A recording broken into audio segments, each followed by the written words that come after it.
Now, from U2 to Sinead O'Connor, Ireland has certainly produced some of the world's most successful music stars. Having sold over 75 million records, Enya is certainly one of them. May it be a journey on to light the day. Who can say when the roads meet, that love might be in your heart? Say we can say everything you know. We can say, say the words, say the words. We can see, we can leave, we can sigh, say goodbye. Well, Enya joins me now. It's so good to see you because Thank you you, don't Lorraine. you don't do many interviews and things. You just kind of get on with the music, don't you? I haven't done an interview in 7 years because it's been 7 years since I released the last album. Gosh, it's been 7 years since I last seen you. I can't believe Yes, that. it has That's been. extraordinary. So, because people think, oh, Enya, she sort of buries herself away and we don't hear of her. But that's your choice, and you're actually working on the music, aren't you? Well, with the last album, I was here and winter came. Yeah. I decided to take a break for the first time, and I Right. took 3 years of a break. Wow. Now that sounds like a long time, but to me it passed so fast. But I travelled, I bought a home in the south of France, did sort of interior decorating. Gorgeous. And then in 2012 I felt I missed the music. Yeah. And I just had to go back to write this album. Of course, and it does take, you're a perfectionist, and it takes a while. You know, some people can churn them out, but you take your time because you want it to be absolutely right. You're right, because with each album, since Watermark, between each album, there is 3 years. Yeah. Yes. And they know that, the record company know that. Yes, and they know let you go on with that. it. What is remarkable as well, though, you have sold so many albums and been, you know, such a massive success, but you don't tour.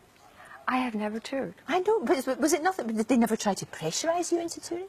At the, you know, with the release of Watermark, we talked about touring. Yeah. But with the success of Orinoco Yeah. and Orinoco Flow, and with Watermark, because they knew I took so long working in the studio, they kind of had surpassed their sales and felt I didn't need to tour to sell the album. They were more anxious that I went into the studio Do more. to work on the second album. Well, that kind of makes sense, doesn't Yes. it? That Yeah. makes absolute sense. When you took the break, do you feel that that was a good thing to do creatively as well? It just kind of, you needed to sort of do that. The break was for me and for the music. You're Right. right. Yes, Yeah. I really needed to take time from the studio, and therefore, when, you know, 2012, the yearning, you know, to get back to the music, to write the songs, to perform the songs, it was a wonderful moment. Well, the album is Dark Sky Island, and it's out now. It's released tomorrow. Released tomorrow. Yes, it is. Do you still get kind of, I mean, even though you've been so successful, sold so many albums, and you know it's going to be a success, but is there still a little bit of you that's like, I wonder what's going to happen? Well, certainly I feel that with a gap of 7 years, I feel it's something I've worked on, the album, for 3 years. I've enjoyed it. Yeah. But now you think, I think about, you know, who's going to listen to this album? You know, I feel like I've handed it over, and hopefully people will enjoy the music. I'm sure they will. We've been talking about the music. Let's hear some.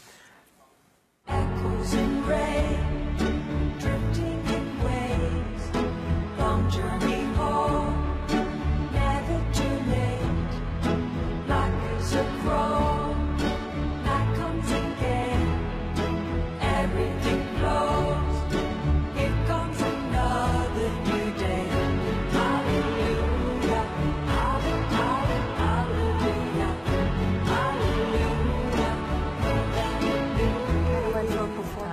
It's beautiful. It's music that makes you feel better. It really does. And that is the kind of song, you could take that out touring. Is it something, do you think it's something that you would do? Or you... Oh, absolutely. Yeah. It would be a different rendering of the music. It would, Because of you could course. see there, you know, the strings, you know, performing all the rhythmic part, and then the choir. So it's something that I do hope to do. Oh, I hope so. Yeah. So many people would love to see you. They would just love to see you live. You know, I mean, it's great to put on the CD or to download or whatever, but there's just something very special about that experience, I guess. For you, you said, you know, the house is in the south of France. Where is home? Is it always Ireland? Is that always It is. brings you back there? Yeah. It is. That's It home. would be Ireland, yeah, for me. Definitely. 'Cause that's where you get your inspiration, I suppose. Well, I get inspirations from travelling, but it is, you know, the roots of sort of Irish traditional music with, you know, classical music, very much a big influence on the music. Gorgeous. Well, it's out tomorrow, as you said. We've got a Yes, it sneaky is. preview there. It's beautiful. I hope you do tour, and I really do, and I would be Thank in the you. front row. Thank you so much, Thank you, Enya. It's Lorraine. lovely to see you. It's a beautiful album. Thank you.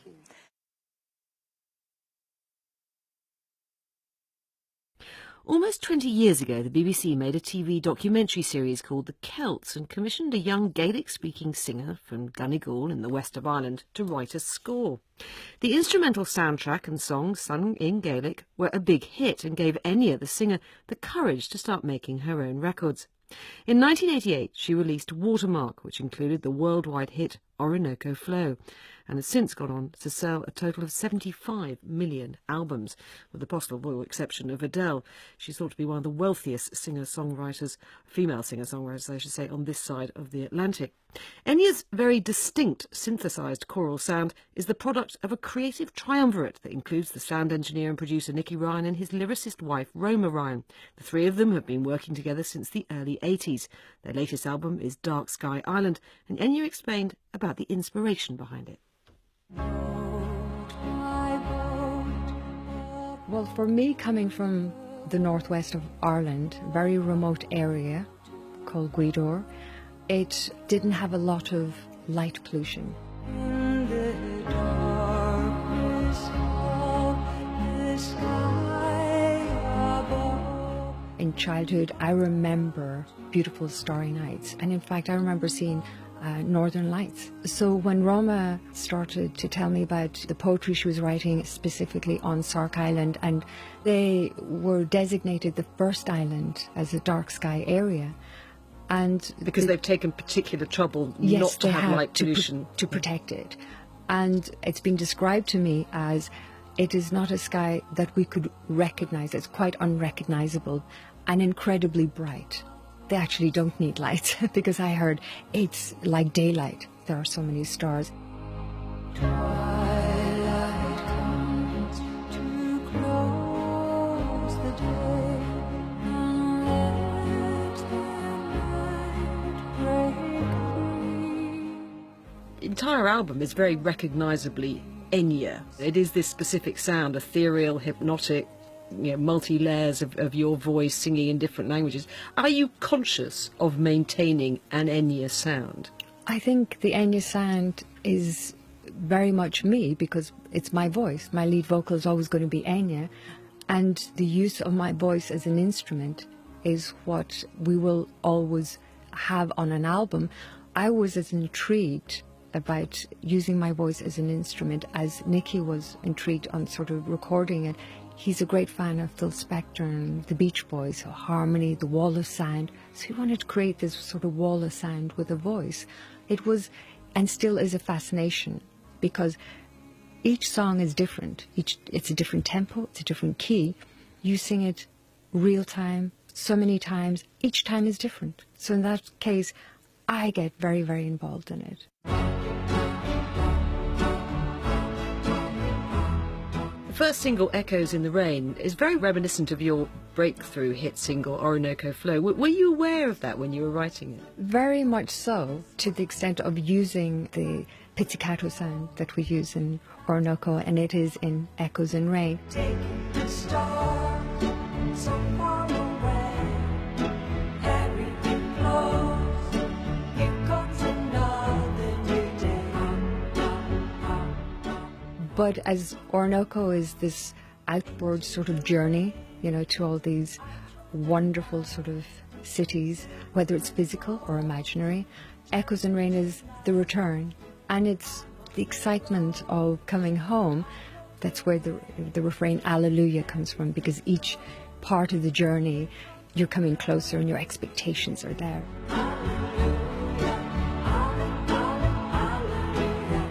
Now, you sing in Loxian, am I pronouncing that right? Yes, Loxian, yes. In this album, which is a language invented by Roma, your lyricist, yeah. Roma.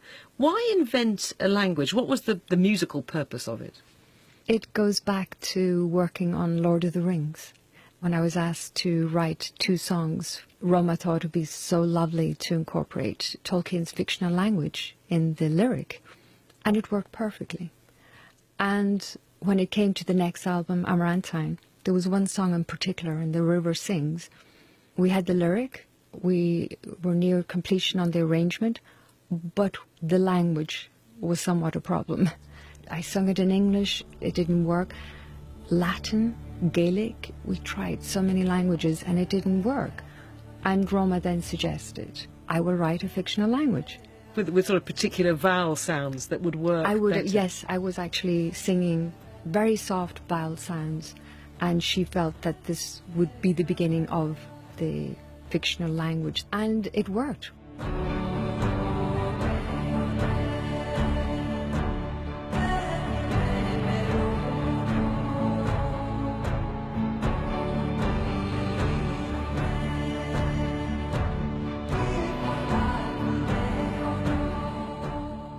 You also sing in Latin on this album, you've sung in Spanish, Gaelic, Welsh, Japanese. What is the appeal of singing in languages often that your listeners don't understand?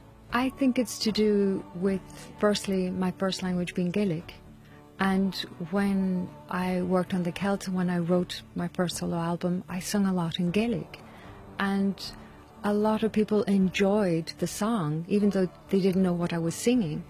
So I felt when I'd written a song and sometimes Gaelic didn't suit, English didn't suit, the music is so different. Each song is quite diverse. So in that regard, it meant exploring more avenues on seeking out different languages. And I felt so comfortable with singing another language. And it has to be because of my first language being Gaelic. You were raised a Catholic, educated in a convent. There is quite a strong spiritual element to your music. Yes, I'd be a very spiritual person, more so spiritual than religious. Even though I'm singing Alleluia, it's more of the word, of what the expression, it's used very often. And with Santa Maria, the song, it's really based on Ave Maria, you know, Gounod and Schubert. And it's kind of like an idea I had was to do my own rendering of Ave Maria. And to a surprise to me, it wasn't a slow song. It was very much more of a celebration of Ave Maria. So it became Santa Maria.